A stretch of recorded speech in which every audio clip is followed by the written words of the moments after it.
Ok, vamos começar. Bem, vamos aproveitar, vamos começar, fazer uma oração breve e começamos com o tema de hoje. Vamos falar sobre a religião cristã.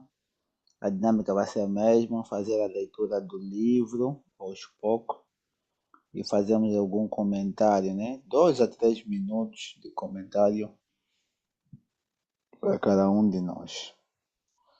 Em nome do Certo. Pai, do Filho e do Espírito Santo. Amém. Ave Maria, graça plena Dominus Amém. tecum, benedicta tu in mulieribus, et benedictus fructus ventris tui, Iesus. Santa Maria, Mater Dei, ora pro nobis peccatoribus, nunc et hora mortis nostre. Amém. São José, Rogai per em nós. nome do Pai, do Filho e do Espírito Santo. Amém. Amém.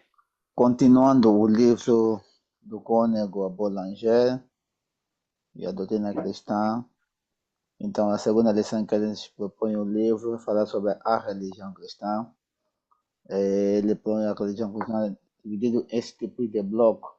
No primeiro bloco falar é a religião verdadeira, a origem do novo cristão, como é que se vem a ser cristão, o distintivo dos cristãos, né? O sinal da cruz, o modo de fazer, o uso, o símbolo dos apóstolos, a doutrina católica, está dividida pelos dogmas, a moral, os meios de santificação e o culto. Então são esses elementos importantes para que um cristão católico possa saber, né? Saber o dogma, a moral, os meios de santificação e o culto. Começando, religião. É palavra de origem latina. Vem de releger, recolher, tratar com cuidado. Oposto de renegligere, deixar de lado, descuidar. Porque o homem religioso zela com máximo empenho e profundo respeito pelas coisas referentes ao culto de Deus. É a etimologia que dá Cícero, a linha B. Outros autores como Lantâncio, São Jerônimo, Santo Agostinho pensam que vem de religar, ligar, porque a religião tem como base os laços que unem o homem a Deus. A etimologia, aliás, pouco influi. Usamos a palavra religião com diversas concepções, né? Podemos ter, primeiro, em forma de doutrina, professar a religião cristã é admitir a doutrina, os ensinamentos de nosso Senhor Jesus Cristo. É crer as verdades que nos revelou e observar os mandamentos que nos deu. Quanto à igreja, religião é pertencer à religião cristã, é ser membro da Igreja Católica, isto é, da sociedade fundada por Jesus Cristo, cujos fiéis têm todos mesma crença, mesmo culto e mesmo chefe. Quanto ao modo de perceber a religião como piedade, essa pessoa tem muita religião, como dizemos. Quer dizer que a pessoa tem grande piedade, fé e devoção. Quanto à percepção de religião na ordem monástica, também é uma forma de ver a palavra religião, tem esse entendimento. É entrar na religião, é abraçar, também na ordem monástica, é abraçar a vida cenobítica em algum convento, religião franciscana, trapista, carmelitana, beneditina, etc. Assume aqui a palavra religião o primeiro sentido, tá, né? O primeiro sentido que é esse que nós estamos a tratar sobre a religião cristã em si mesmo, fundada no Senhor Jesus Cristo. Cristão de latim Christus, Cristo, em velho português, cristão ou cristão. Pela etimologia da palavra cristão, é discípulo de Jesus Cristo.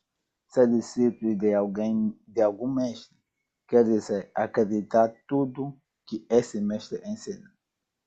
Nota, os nomes próprios cristianismo, cristiana, são variantes do mesmo vocábulo e têm a mesma significação. Sinal da cruz. Sinal da cruz é uma coisa que indica outra. A fumaça é sinal de que há fogo, né? O sinal da cruz é caráter distintivo do cristão. É a sua profissão de fé exterior. Quem faz este sinal proclama que pertence à religião cristã. B. A cruz é instrumento de suplício, feito com duas traves de madeira, uma sobre a outra, em ângulo reto. Servia a outra para se amarrarem em certos países os criminosos condenados à morte. Foi escolhida como distintivo do cristão, porque nosso Senhor Jesus Cristo morreu pelo suplício da cruz para nos salvar e expiar nossos pecados. A vera cruz é a cruz sobre a qual Jesus Cristo expirou. Verdade. Então, esse são o primeiro ponto, a explicação dos tipos de concepção, né? O tipo de sentido ou de entendimento que a religião apresenta. Né? Primeiro apresenta a forma do que se diz, né? Depois a forma que Santo Agostinho explica, e nos sentidos também propriamente do sentido propriamente da religião, que é da religião Da cristã. religião. Porque nós também falamos um homem religioso é aquela pessoa que entra numa ordem religiosa. Muitas vezes, então, pode criar algumas Uhum. Uma confusões. congregação. Uhum. Pode criar algumas confusões necessárias também as pessoas ficarem a saber, como estamos a falar de religião, estamos a tratar de que tipo de religião que ele realmente que realmente refere. E também tem um ponto que irá tocar, que a religião faz menção da religação, né? O homem em si faz parte de um culto com Deus, uma ligação com Deus, desde que ele nasce. A ligação que é uma comunicação com Deus. Então, ele recebe alguma coisa de Deus, ele tem que tributar a Deus aquilo que recebe. Uma gratidão, uma homenagem. Isso é natural. Então, essa homenagem, essa naturalidade existe também conosco em casa, com os nossos pais. Nos pais nos dão alguma coisa nós fizemos. Homenageamos com agradecimento, ou com um carinho, ou com qualquer coisa do gênero. Então, para com Deus também acontece o mesmo. Nós prestamos um culto, demonstramos alguma afeição, se não de forma inteligente ou mesmo de forma afetiva, né, sentimental, já com obras externas. Daí que depois dos nossos primeiros pais, Adão e Eva, o culto que ele poderia mostrar a Deus, ele não comer nenhum fruto do conhecimento do bem e do mal. É um sacrifício. Então é o culto que ele poderia prestar no primeiro, no primeiro contato com Deus, uma vez que eles foram criados, eles têm que demonstrar alguma coisa a Deus, né? Como meio de gratidão, esse meio de justiça também. Daí que até a virtude da religião está dentro da virtude da justiça. E é também importante dizer que só depois de nossos meus pais caírem é que os termos de religião começaram também a ser bem aplicados. Daí que a palavra ré também pode ser uma reposição da ligação. Quer dizer, o nosso meu pai perdeu a primeira ligação, a reposição do homem tentar voltar a ligar-se com Deus e lhe prestar a verdadeira homenagem por tudo que recebe mesmo, né? A dádiva do universo, os meios envolventes que nós temos, as amizades, os familiares. Então, as aptidões intelectuais, as vontades, as virtudes, tudo isso que recebemos de Deus. Então, ao prestarmos-lhe de novo a homenagem em forma de cultos externos, tá, né? essa voltação de ligação é que chamamos de ligação. Mas podem ter também algumas falhas nessas ligações. Daí que surge que é necessário nos adaptarmos quem é que tenha esse método correto para voltarmos ligados a Deus. E foi o próprio Deus quem veio aqui na terra, no Senhor Jesus Cristo, como homem, para nos dar ao próprio homem a ligar-se a Deus. Daí ele se auto-intitular que ele é o próprio caminho, isto é o meio para poder chegar até o Pai. O caminho, a verdade e a vida. Tá, né? Então, alcança-se a vida, o primeiro da verdade, e a verdade é através do caminho. Sem nenhum caminho, não tem nenhum conhecimento. Então, está aí a religião católica como o caminho para conhecer a verdade e dessa vez ganhamos a vida. Tá, né? Tudo interligado. É isso aí, mano. Ok, ok. Eu acho que podemos continuar. Ok, certo. Desenvolvimento. O vocabulário. Uhum. desenvolvimento, Yeah. a religião cristã. Impõe-se a nós o estudo da religião como dever precípuo, obrigação primordial da nossa existência. Mas qual é a religião se há de estudar? Porque há diversas espalhadas na superfície do globo.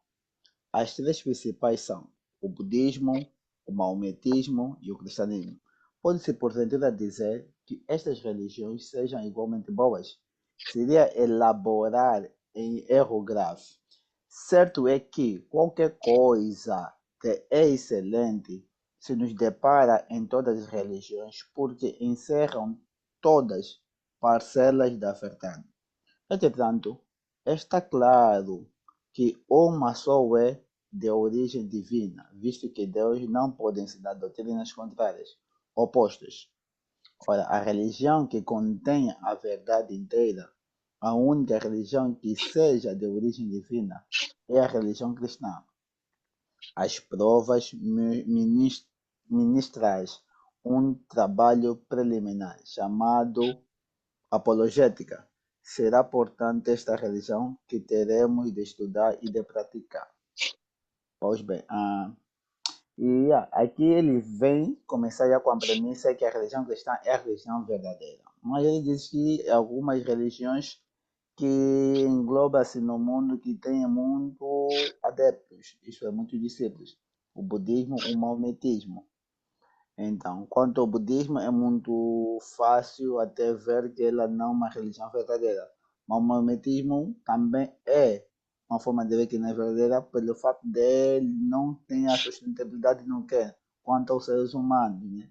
Então, ela não conserva, né, a qualidade do ser em si mesmo, no ser humano, das espécies, das coisas. E não tem uma organização específica que nos congrega de uma forma ordenada, com princípios naturais ordenados, que não possa alcançar realmente a Deus. Então, Maometismo falham com um princípio tanto na filosofia dos ensinamentos dele e também numa pregação meramente violenta.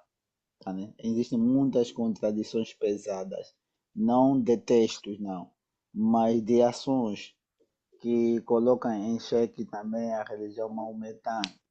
Então, e o livro normalmente, o livro que ele está fazendo referência de apologética é que ele toca como minuciosamente e mostra as falsidades das religiões do budismo e maometismo. Então, não é nesse livro que ele vai tocar. Aqui ele começa já com a premissa, isto está dirigido para os catecúmenos, já dizendo que a religião cristã é a verdadeira religião.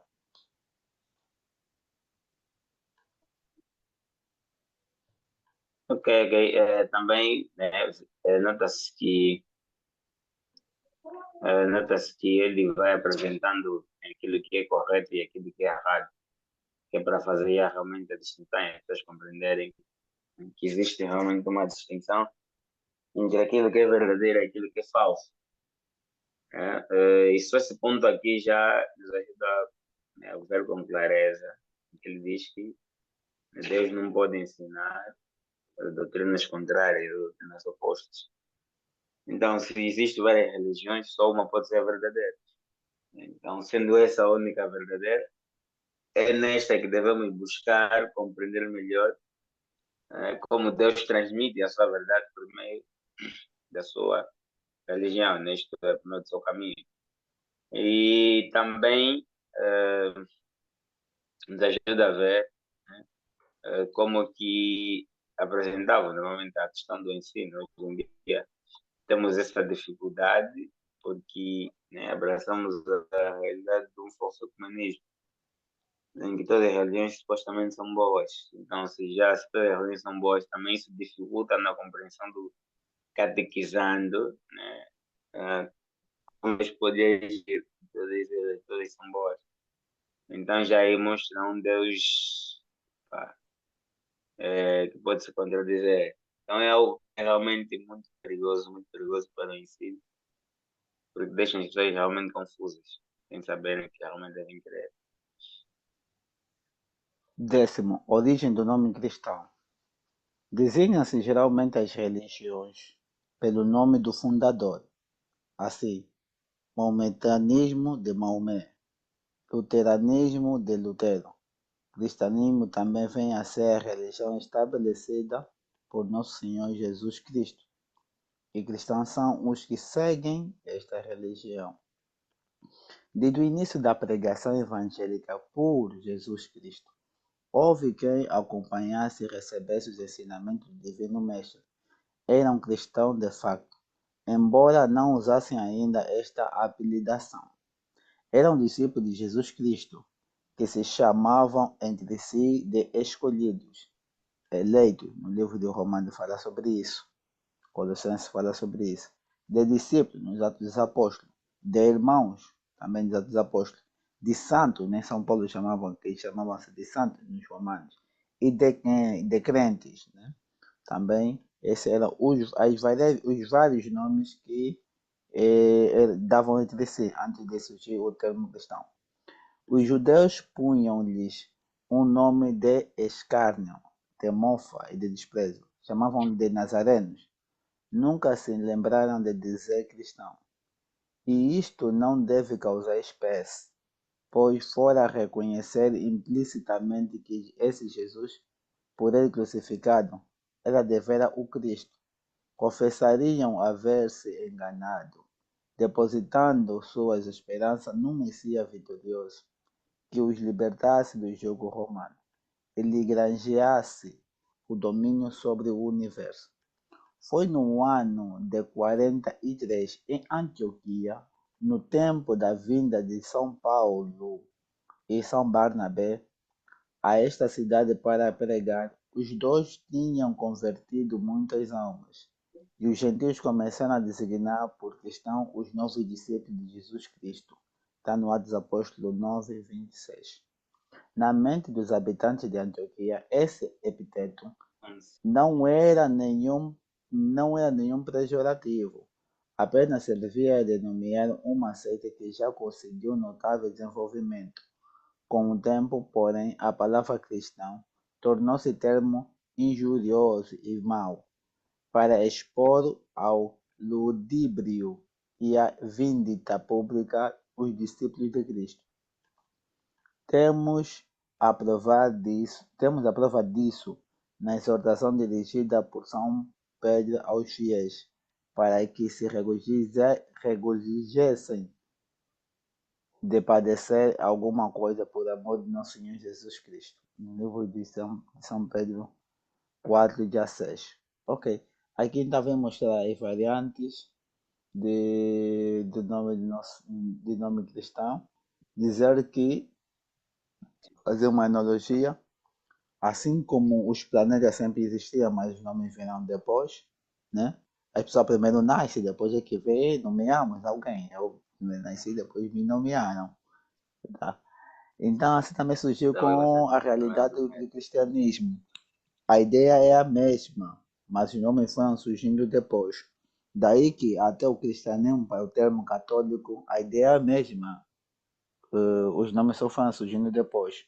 Foi depois de Cristo que veio o nome cristão, também foi depois de Cristo que veio o nome católico. E é por isso que eu não vejo até dificuldade, porque algumas pessoas não aceitarem o nome católico associado com o nome cristão, tentando fazer um esforço que cristão é uma coisa e ser católico é diferente. Ou dizem católico cristão, católico outra coisa de gênero, tá, né? Então, são essas coisas que devem se meter também em Uhum. realce. Essas coisas que irá tocar. Ok. Também noto que eu acho que essa grande dificuldade de se compreender, né, do porquê o católico, né, quando se começou a chamar católico, isso penso que é mais por causa dos protestantes, porque é uma forma de tentar justificar, né, a própria origem deles, porque penso eu que nos seus nascimentos, nos seus seitas, sempre, né, teve um princípio com a declaração do nome, né, para vamos crescer, vamos nos chamar fulano de X. Então, tentei também tentar justificar que a Igreja Católica só começou, teve um começo assim, assim, assim. Naquelas épocas, muitas vezes, né? Então, por isso tentam esforçar para saber como e quando é que a igreja começou a se chamar católica, né? Que é algo que não tem sentido nenhum querer se apegar no quando que se começou a chamar católica. Só essa, né, essa explicação aqui de quando começaram a chamar cristão aos discípulos que já eram cristãos, só não tinham o título de cristão. Nos ajuda muito bem a refletir essa realidade, né? Também de ter um católico, né? Porque os cristãos não passaram a ser católicos quando Santo Inácio de Antioquia escreveu a carta, dirigia a todos os católicos, a dizer, né, a toda a igreja, né? Mas desde sempre houve, né, isto é, desde o nascimento da igreja, né, houve sempre foram cristãos católicos, né? Então, acho que é mais ou menos essa grande dificuldade também que existe, né? Só para tentar ofuscar aquilo que é a Igreja Católica. Então, esse exemplo do, também, né, como eles explicam, dando um pouco de história, né, de como é que surgiu o nome cristãos, né, nos ajuda a compreender muito bem que não necessariamente a pessoa tem que, ou recebe, ou tem que se dar o nome antes de começar a realidade, né? Eles já existiam como cristãos, mas depois passaram a ser denominados cristãos. Aí não naquele momento em que eles se tornaram a ser cristãos, mas eles já sempre foram cristãos, né? Nice. Certo. Como é que se vem a ser cristão? Primeiro, o batismo é que franqueia ingresso à religião cristã. Estamos falando de que aqui é a religião, estamos já assumindo que é a religião cristã, estamos falando de católico. Logo, para ser cristão, não basta ser filho de pais cristãos, como é, né? E aqui faz referência de brasileiro, podemos falar que quem nasce em Angola é angolano, não há requisito prévio e é requisito absoluto e indispensável receber o sacramento do batismo. Este é o maior benefício que nos possa ortograr a bondade de Deus. Nada com efeito obriga Deus a nos conceder esse favor. Se um fazendeiro remediado adota um menino pobre, abandonado, trata-o muito bem como o filho e lhe deixa toda a fortuna, tal homem será benfeitor e ensino da criança. Isto mesmo é o que Deus faz conosco no dia do batismo. Daí a dívida da gratidão profunda, imensa que temos para com Ele. Excelente analogia, Dani. Então, não basta simplesmente como nascemos de pais cristãos e se torna-se automático. É necessário cumprir com alguns requisitos. Quais são esses requisitos? Aqui faz essa analogia do que um senhor que adota um filho. Então, esse senhor é visto como nosso Senhor Jesus Cristo. Então, ele dá-lhes todos os bens, ele vai para o céu, mas deixa aqui os bens para que ele possa administrar, né, todos esses bens. Olha, tem toda essa administração dos bens, é uma grande gratidão. Então, como nós não conseguimos ter essa oportunidade de, de conseguirmos de conseguirmos criar todo esse império que a Igreja Católica teve. Nós ficamos gratos com tudo que ele deixou, que nosso Senhor Jesus nos deixou, que todos os discípulos fizeram a parte deles e deixaram. Tá vendo? Então é isso. É conveniente nós pensarmos assim, tá? Que o batismo é uma graça, uma dádiva, tá, né? De um grande benefício. Que nós estando aqui na Terra não teremos como pagar essa dívida. Tá? Uma bondade muito grande.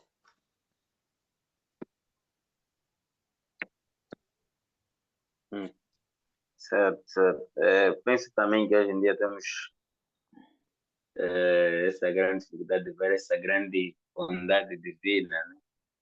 Porque está se perder realmente o costume, né, de batizar as crianças, né? Porque eh, ao não se ver essa bondade, né, ao cair também num pensamento meio protestante, então os pais vão esperando os filhos crescendo, vai entrar na catequese, fazer formação, para receber o batismo. mesmo sabendo que a igreja, que é a administradora desses bens, já nos concede a liberdade de dar, né, de levar os filhos, né, já desde bebê para receber um batismo. Então é algo que realmente é preocupante. É. Certo. Quarto, distintivos do cristão. O sinal da cruz. Primeiro, distintivo do cristão é preciso entender, com esta expressão distintivo do cristão, os sinais que revelam nele esta qualidade. Os dois principais são o sinal da cruz e o símbolo dos apóstolos. Estuda-se aqui resumidamente o primeiro, que é o sinal da cruz, o estudo do segundo, que é já o símbolo dos apóstolos, inicia-se na lição imediata e prossegue até o fim desta parte da doutrina católica, que é a exposição do dogma. Segundo, o sinal da cruz. Para o cristão, o sinal da cruz é a profissão de fé mais breve e mais expressiva que se possa fazer. Foi escolhido para distintivo do cristão por três motivos. Primeiro, a linha A. A cruz tem sido o instrumento pelo qual fomos remidos. B. É o melhor meio de honrarmos Jesus Cristo, porque quando o atraçamos sobre nós, damos a entender que não escondemos a nossa crença, senão que nos ufanamos desse sinal glorioso e consideramos como brasão de nobreza. C. A cruz, por ser querida do nosso divino Mestre, nos atrai favores dele e afugenta o demônio. Por isso é que a cruz desempenha um papel tão saliente na religião cristã. Ergue-se no vértice dos templos, no interior das igrejas, em todo lugar, nos altares, nos púlpitos, nos confessionários. O sacerdote não faz uma função, não ministra um sacramento, em que não, entre diversas vezes, faz o sinal da cruz. No santo sacrifício da missa, são numerosas as cruzes que ele traça sobre si, ou sobre o cálice. No ofícios mais solenes, queima incenso em frente da cruz do altar e dirige sempre a este símbolo sagrado uma saudação inclinando-se. Ok? Então, aqui vem fazer menção de dois modos de reverenciarmos sobre o sinal da cruz ou os símbolos, né, e distintivo de cristão, o que nos identifica como cristão, né? Primeiro é o sinal da cruz, que são os livros de cristão. O segundo é o credo, o que nós professamos a nossa fé, onde dividimos o conhecimento do Pai, reconhecemos o Pai, o Filho, o Espírito Santo e a própria igreja. Isso que nos distingue dos demais, ou de outras religiões, ou de qualquer outra coisa. Certo, Uhum. Podemos continuar, tá? certo. Tá Uhum. compreensível. Uhum. O modo de fazer a cruz. São três. O sinal da cruz se faz levando a mão direita da testa, o peito representa a parte vertical, ou haste da cruz, e depois do ombro esquerdo ao direito, e a parte transversal, ou os braços da cruz. Pronunciam-se no mesmo tempo as palavras, em nome do Pai, do Filho e do Espírito Santo. Amém. É a vocação dos três grandes mistérios. O mistério da Santíssima Trindade é lembrado nos próprios termos que se usam. Os mistérios da encarnação, da redenção, pelo mesmo jeito que se faz. Outro modo é peregrinar-se. Consiste em traçar uma cruzinha no polegar, na fronte, na boca e no peito. Na fronte significa que não nos acobardamos por sermos cristãos.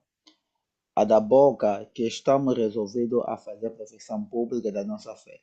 E a do peito, que morreremos antes que abjurar a nossa fé. Os bispos e os sacerdotes dão a bênção desempenhando com a mão na cruz, no ar. O uso. É provável que os primeiros cristãos fizessem o sinal da cruz só na fronte.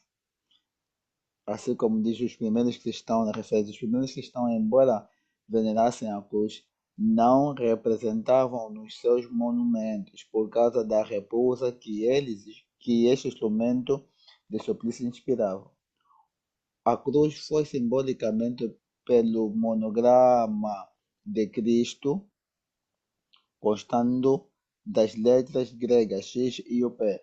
Sabe-se que o monograma é um caráter tipográfico formado pelas principais letras de um nome. Somente no século IV a V, quando firmado o triunfo do cristianismo sobre o paganismo, pôde a cruz com a imagem de Nosso Senhor, isto é, o crucifixo, aparecer.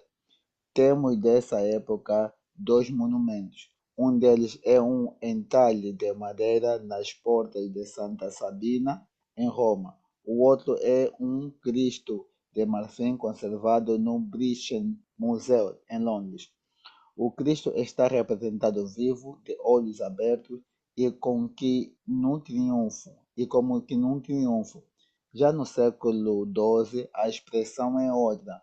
Cruzam cruzam as pernas, usando três cravos em vez de quatro, e dão ao rosto feições contraídas pela dor.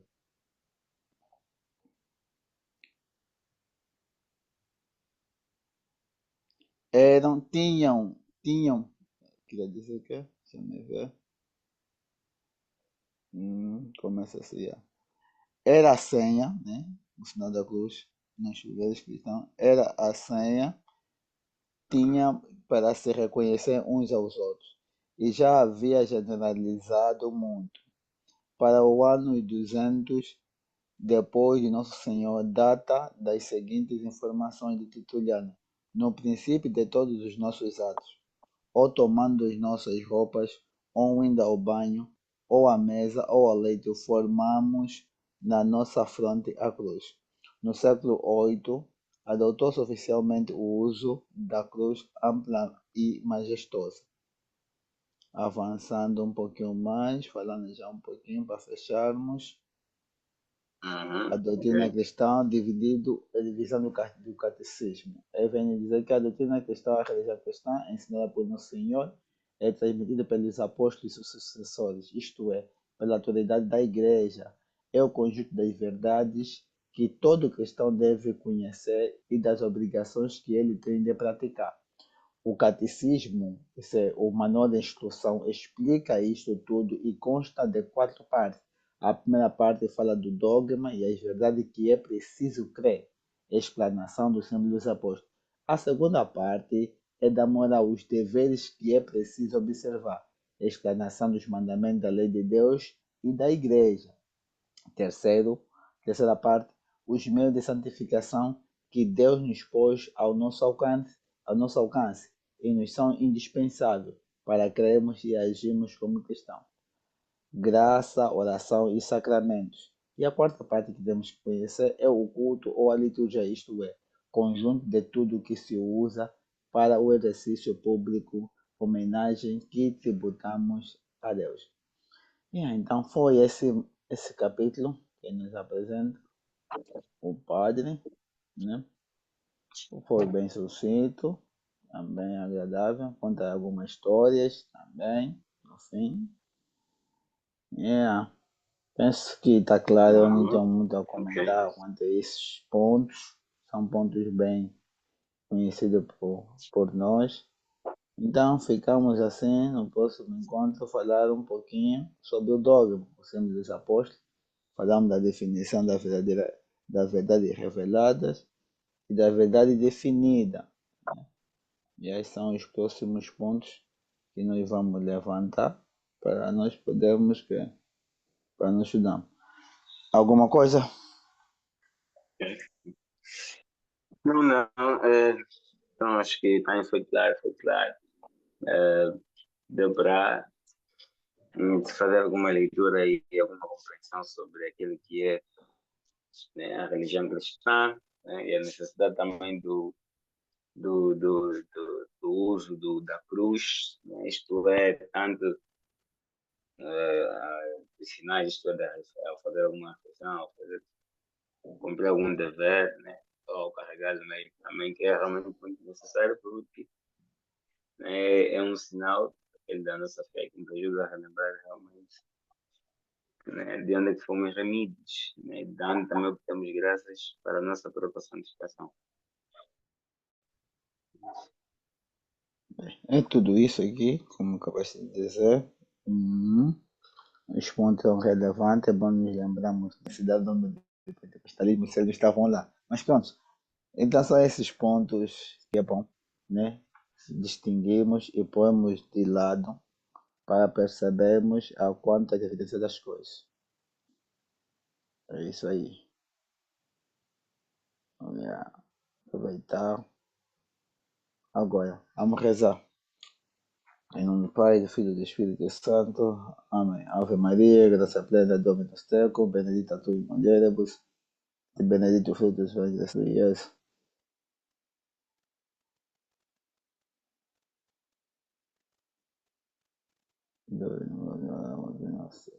São José, rogai por nós. Pai, Filho e Espírito Santo. Amém.